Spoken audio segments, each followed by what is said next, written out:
Ainda Não, não falta chegou o nesse. Lucas. Então, Falta o Lucas, Lucas, faltou, né? falta. Conta pra gente, você que, não sei, acho que das pessoas que estão aqui, é a que eu conheço há menos tempo, assim. Então, conta pra mim, assim, com mais detalhes. Por que você é autista com Bitcoin? Bom, eu concordo bastante com o que o Hugo falou ali, a questão da liberdade, né? E eu acho que o Bitcoin tem muito a ver com propriedade privada. Então, eu acho que o Bitcoin, de fato, é uma das maiores armas aí para evitar o socialismo, para evitar o comunismo e qualquer forma de tirania. Tem uma frase do Hayek que ele fala, né, que ele não acredita que a gente vai ter um bom dinheiro antes que esse dinheiro seja tirado da mão do Estado, né? Isso lá em 1970 84, se eu não me engano, né? E isso não deve ser feito de forma violenta. Enfim, ele descreve o Bitcoin ali, por quê? Porque ele entendeu o problema do dinheiro, né? E nesse sentido tem todo aquele papo, né? Será que o ser humano ele é bom por natureza e o mundo corrompe? Ou será que ele é mau e o mundo torna ele civilizado? Eu particularmente eu acho que o ser humano ele reage a incentivos, né? E nesse sentido, toda a nossa sociedade, desde a cultura até os filmes, até a música, acaba sendo influenciada por um incentivo que perpassa todos esses processos que é o dinheiro, né?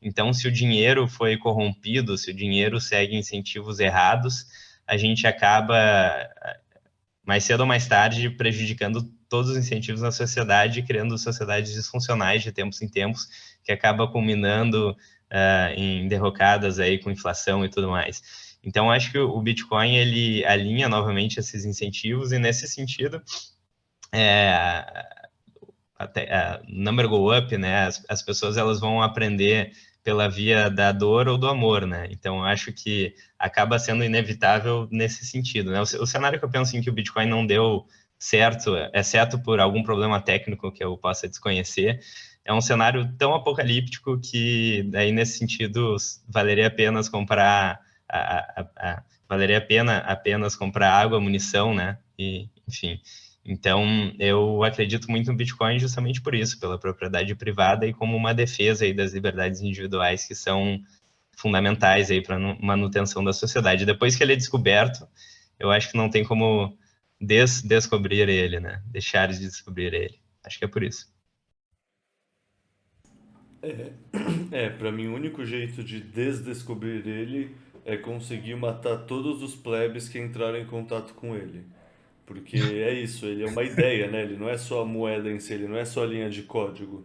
Se conseguissem destruir o Bitcoin em si, a ideia de um dinheiro digital, criptográfico, baseado em prova de trabalho já existe. Ela já poderia ser iterada e o ponto de falha poderia ser consertado, assim, Com não é, certeza.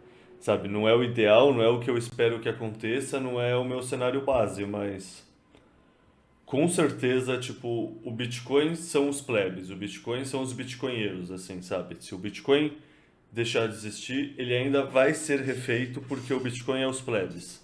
Uhum. Isso é que nem assim, quem gosta de estudar história, o surgimento do cristianismo é isso, assim, tipo, tentam acabar com o movimento, mas é um movimento tão orgânico, tão de base que ele se propaga de uma maneira viral. E no final ele faz, sei lá, todo o Império Romano mudar de religião oficial, porque, sabe, em todo o começo o pessoal estava lutando contra, toda aquela história de tacar os cristãos para os leões no Coliseu, nos jogos, tudo mais.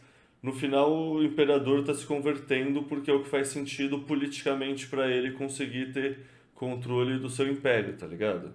Então é isso, tem uns processos de base que tem uma capacidade viral que. Há um filme de Hollywood que descreve muito bem essa história da ideia, que é não sei como é que chamaram aí no Brasil, é o V for Vendetta. V de Vídeo vingança. vingança. Aqui é V de Aqui vingança. aqui em Portugal ficou igual o nome então, V de Vingança também. Aham. Esse filme descreve muito bem que podem matar o homem, mas não podem matar a ideia. E a história das pessoas todas juntarem-se no fim do filme lá e entrarem dentro do Parlamento é a história dos plebes. É a mesma coisa. Um É tal e clássico, qual o né? Bitcoin. É Um um clássico clássico. esse filme. Esse filme descreve a ideia da Bitcoin. É a mesma coisa. Só digo uma coisa, não é à toa que a abertura desse podcast para quem vê no YouTube é justamente cenas do V de Vingança com a música do É? Tchaikovsky. É que assim, eu geralmente compartilho pelo Spotify, mas pra quem vê no YouTube eu fiz uma abertura de, sei lá, uns 40 segundos, uma coisa assim, que é justamente cenas do V de Vingança. E não é à Aham. toa, assim, não é à toa mesmo. Eu acho esse filme maravilhoso e assim, pra mim tem três filmes que não são, mas são documentários sobre o Bitcoin. É A Grande Aposta, que é o Big Short, aquele que ganhou vários Oscars, que mostra o ecossistema, que mostra a necessidade do surgimento de um dinheiro separado do Estado. Tem o Matrix, que mostra toda essa discussão do mito da caverna, tem todo o imagético cypherpunk, sabe? Que o Matrix é um Uhum. filho do movimento cypherpunk, assim como o Bitcoin. Todos os elementos do Matrix têm a ver com Bitcoin. Para quem já entendeu mais, acho que é o que o Hugo Aham. chama de estágio 4 assim, todos os elementos, assim, essa visão de mito da caverna de Platão e sair, deixar de ver as sombras para ver a luz, sabe? Toda a questão tem muito a ver com a pílula laranja e a toca do coelho. Tanto é que a gente fala de seguir a toca do coelho, que é aquela história do White Rabbit do filme do Matrix, por exemplo. E Uhum. o V de Vingança. Pra mim, o V de E da Vingança, pila, e da pílula vermelha, pílula para entrar vermelha na também. toca do coelho. É. Exato, é. E, cara, é... E o terceiro, pra mim, é V de Vingança. Pra mim, V de Vingança é um documentário dos últimos 2 anos. Sabe, tem aquele cara que fica dando os discursos inflamados, que é tipo, não sei como é quem é na realidade europeia, mas aqui no Brasil é o da Atena. Sabe, que é aquele narrador que fica só mostrando tragédia, tiro, morte. A gente Aham. viveu 2 anos num Datena médico, deixando todas as pessoas amedrontadas e com medo do ar. E aí você vê vários filmes de distopia, inclusive no V de Vingança, tem a zona que o ar é contaminado, que é a zona que você não pode ir. E assim, o pessoal Não, e realmente. nos Estados Unidos é o Biden. Não sei se viram aquela foto do Biden do último discurso, é praticamente igual. Há aqueles fundos vermelhos com luzes vermelhas Bizarro, e ele a bizarro. fazer, e ele a fazer, e ele a Bizarro. fazer assim É, com os braços. não, bizarro, É exatamente bizarro. igual. Não, mas é isso, ensinaram o mundo a acreditar que o ar é contaminado, então as pessoas sozinhas, sem ninguém, dentro do carro às vezes passeando com o cachorro numa rua sem saída e sempre de máscara. Tipo, É o Covid. então, mas o ar Eu, é venenoso, é é. isso, eu aprendi a ensinar. Então, mas, ou seja, o V de Vingança, assim, toda essa história de gerar uma crise biológica para ter mais controle, no meu ponto de vista, ele é um documentário, assim, também, que não é sobre Bitcoin, mas também é sobre Bitcoin. Porque qual é essa Aham. ideia que é a prova de bala e etc, sabe? Tem uma... Não sei dizer se os irmãos Wachowski que fizeram, né? Eu não lembro quem dirigiu, mas não sei dizer, e é um quadrinho, então assim, então com certeza não, mas... Cara, tem muito a ver toda a parte magética, assim. O quadrinho eu acho que é dos anos 70, 80, acho que é dos anos 80, 90, não lembro agora, mas os caras tiveram uma capacidade de olhar para o futuro e ver elementos que é bizarro, assim. Forte. Outra coisa que eu esqueci de mencionar, né, é que a opção contrária ao Bitcoin é CBDC, não tenha nada e seja feliz, né? Então, o Bitcoin é exatamente o contrário disso, né? Restauração aí da possibilidade de ter alguma coisa, né? Então, que não pode ser tirada de você. Então, o oposto disso, as outras opções são péssimas, né? E outra coisa que eu acho interessante também sobre o filme da Matrix é que muita gente tem a Red Pill, né, a pílula vermelha, como a verdade absoluta, toma a Red Pill e deu, acabou, né?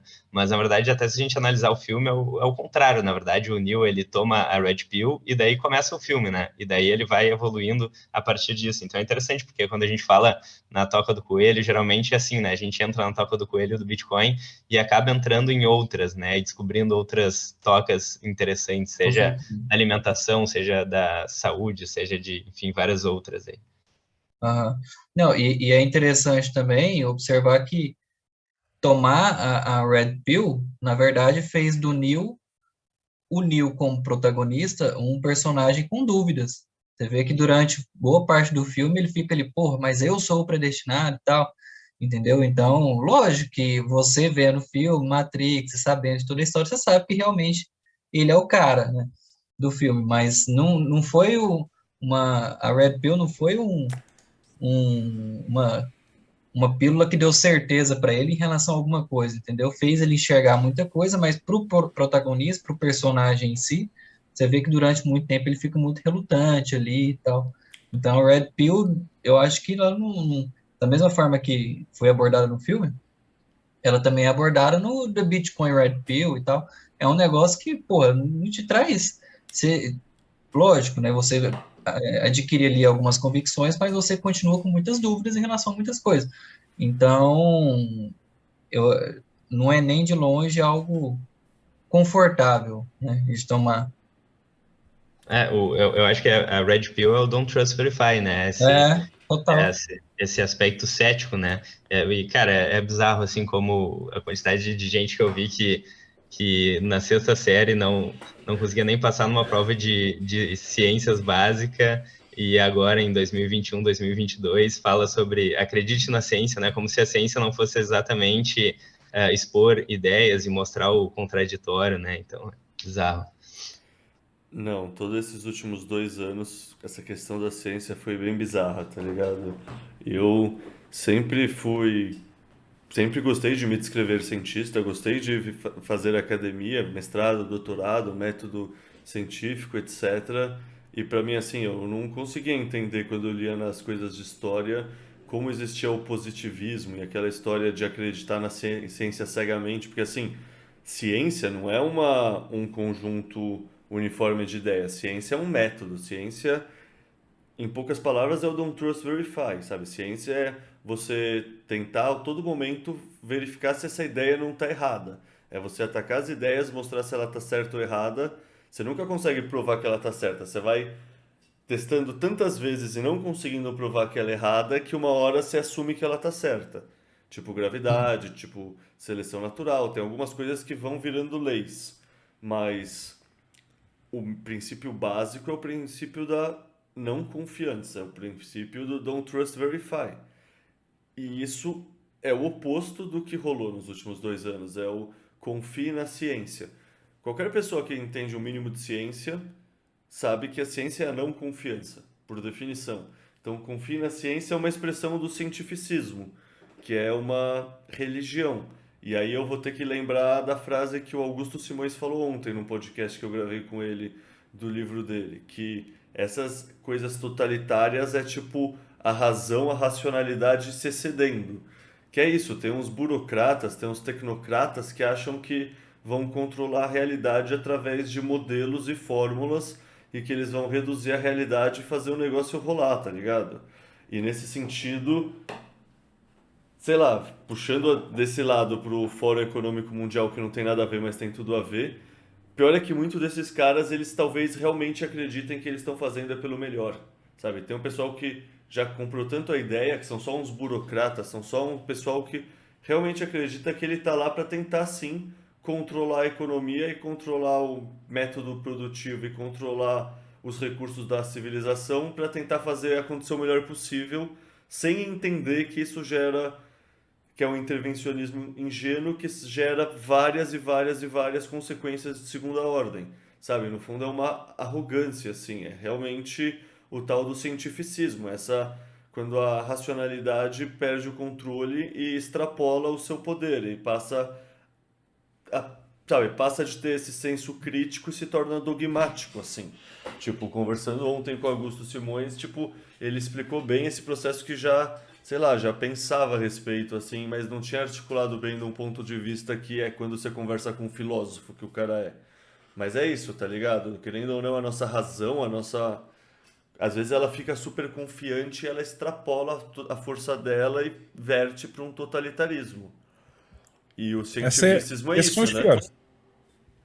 Esses são os piores, são os do Fórum Económico Mundial que acreditam mesmo que estão a fazer o bem. Esses são os piores de todos. Porque esses têm o complexo de Deus. E isso faz-me lembrar a tua conversa sobre a cientificação, faz-me lembrar. Há uma frase que a imagem gráfica do que tu acabaste de dizer, que é o Fauci no Senado norte-americano, a dizer que se vocês me estão a atacar a mim, estão a atacar a ciência. Como se Essa ele fosse frase... o sacerdote mor da ciência. Ele fala pela ciência. Essa Ele frase é o para papa mim da ficou... ciência. essa frase para mim ficou marcada para sempre e é exatamente a representação gráfica do que tu acabaste de dizer, porque a ciência não é uma verdade absoluta, está sempre a evoluir. E a prova disso, há uma história engraçada que demora só um minuto a contar, que eu acho que é muito boa para também ilustrar que a ciência está sempre a evoluir.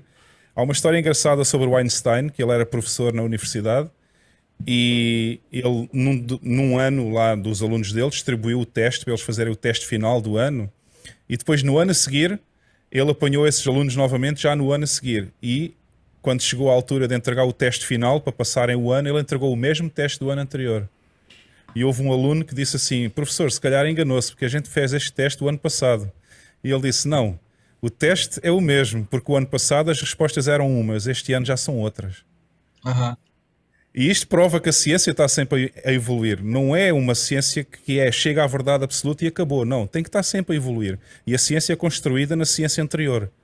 Tudo o que fica gravado, digamos assim, em papel, em digital, seja o que for, todos os cientistas vão se basear nesse conhecimento para evoluir mais conhecimento. Todos os anos, sempre, sempre, sempre. E não é como o Fauci diz: se vocês estão a atacar-me a mim, estão a atacar a ciência, porque ele não tem a verdade absoluta. Aliás, a prova disso é que eles nem sabiam já o que é que haviam de fazer. Primeiro era preciso usar máscara, depois não era preciso usar máscara. E estava sempre tudo a mudar. Cada 3 meses mudava toda a história. Depois era preciso as pessoas ficarem fechadas em casa, depois já não era. Portanto, ninguém sabe o que é que está a falar no início de uma pandemia assim. Portanto, não há ciência absoluta. Enfim, acho que essa frase ficou bem marcada e eu gosto sempre de referir. Como diz o 38, que eu gosto muito, toda a gente vai acabar, no fim, toda a gente vai acabar a comprar Bitcoin. Uns vão comprar sorrindo e outros vão comprar chorando. Essa frase também é muito boa. É a referência que ele fala também entre a pílula laranja ou o supositório laranja. É isso mesmo. Você escolhe a via de acesso aí. É isso.